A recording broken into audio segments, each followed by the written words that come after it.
পিআরপিতে কি ব্যথা করে? যদি সত্যি কথা বলি, হ্যাঁ করে। কতটুকু করে? পিঁপড়ার কামড়ের মতো করে। কিভাবে? সেই যে ইনসুলিন সিরিঞ্জটা যেটা দিয়ে ডায়াবেটিসের পেশেন্টরা সবসময় ইনসুলিন নিয়ে থাকেন, আমরা সেই সুইটাই ব্যবহার করি। এছাড়া সেই সুই ব্যবহার করার আগে আমরা টপিক্যাল কিছু মলম এবং স্প্রে ব্যবহার করি। এতে দেখা যায় তার সারফেসের পেইনটাও কিন্তু কমে যায়।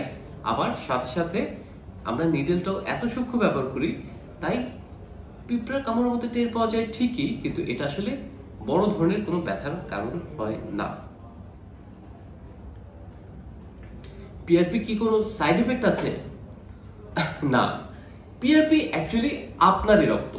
এটা বাইরে থেকে কিছু দেওয়া হচ্ছে না, আবার আপনার থেকেও এটা এমন না যে কোনো ধরনের রিয়াকশন করবে। আপনার শরীরেও এটা এমন না যে কোন ধরনের রিয়াকশন করবে। এটা আপনারই রক্ত, যেটা প্রসেসিং এর মাধ্যমে আপনার শরীরে অন্য একটা জায়গায় দিয়ে আসা হচ্ছে। তাই পিআরপির বেসিক্যালি তেমন কোনো সাইড এফেক্ট নেই।